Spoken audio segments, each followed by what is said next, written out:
Hello miners, Rusty coming at you. Today we're going to take a look at a Rough Rider from the Bolster lock series. So the Bolster lock is going to have basically a liner lock, and it has this bolster you can move over to unlock it. They have Sawcut bone, I should say red Sawcut bone with a diamond shield. And that's what we're looking at there. Really pretty bone, in my opinion. Nice fit and finish. I'm going to shut down for the wind. So let's talk about this knife and why I went with this knife. So I picked up a Baron Son, their new 4-inch Barlows, and it's a great knife, and I just thought, I'd like one of those with a clip point on it, but they just don't seem to be making any of those. So came across a couple reviews. I know Baxter has one of these, Baxter's Blades, Jolly Peanut, and they both really liked them. Jolly said if I lost it, I'd get another one, and I respect that guy's opinion, so I decided I would give this a go. Somebody else said like their favorite knife. I can't remember.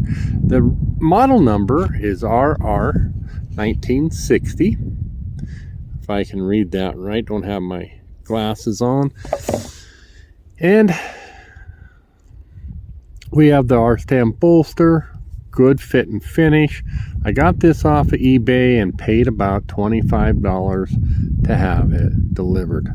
We're going to go ahead and compare it to another trapper, and in doing so I thought I would grab one of my favorite series, and that's the Sawcut bone. So I might have a review out on this one already. I'm going to be doing all my Sawcuts. It's a series that I collect. This series, I want to say, was released in 2006, and I want to say that Rough Rider did quote-unquote re-release, and they would be called clones, but I'm not exactly sure how that worked. But this, I'll let you know in the description. I'll try to let you know what the bolster locks when they came out. So it is the trapper frame, from what I can tell. It's just going to be thinner because they have one blade instead of two. And when we go ahead and we'll take a peek at where that nail nick is placed, it looks like it's a longer nail nick on the red bolster. So we'll open that, no half stop. And when we open this one, quite a half stop. A very, very positive half stop. Very mirror polished. And then when we follow it through, it's got a good pull right here. And a heck of a lockup, which is sort of surprising because they don't need that backspring for retention as much if they have the bolster lock here. We're going to take a peek at that lockup. In the modern knife world, you might say that's too far over. And this particular one, that blade's not coming forward. Just a tiny bit of up and down. And not even enough for me to complain about the side to side. I heard somewhere where you shake it like this. And if you feel that,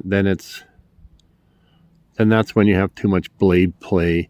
That's what another channel said Case was saying. So with this, you can see strong half stop. So we'll compare these here. I really think these are approximately from the same sort of vintage anyways, as far as those blades are shaped. And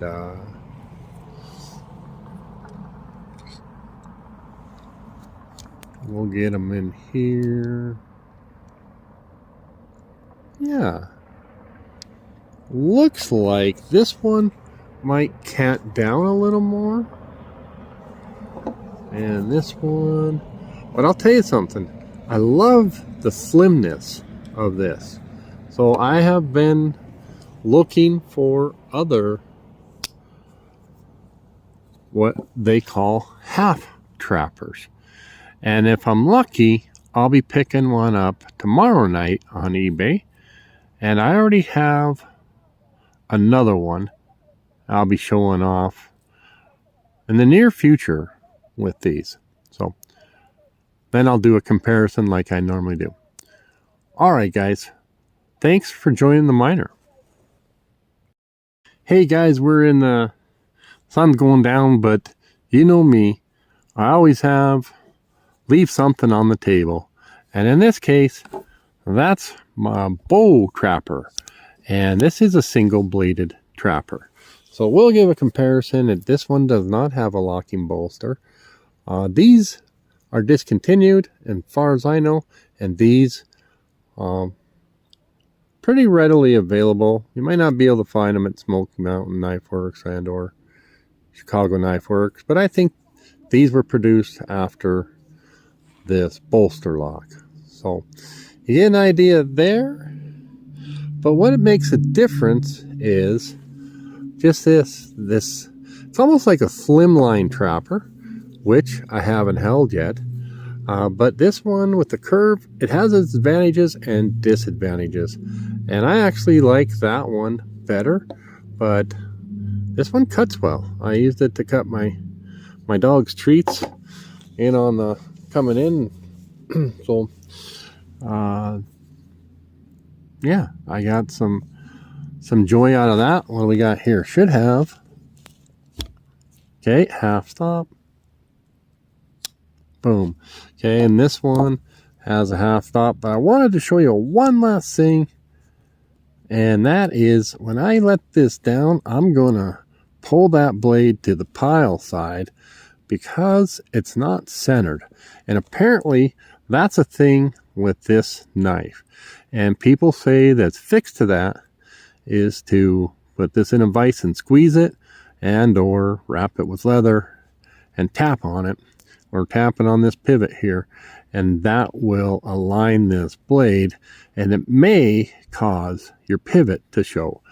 And when you do that, you're going to need to sand it and polish it, or you're going to have evidence of that pivot pin right there.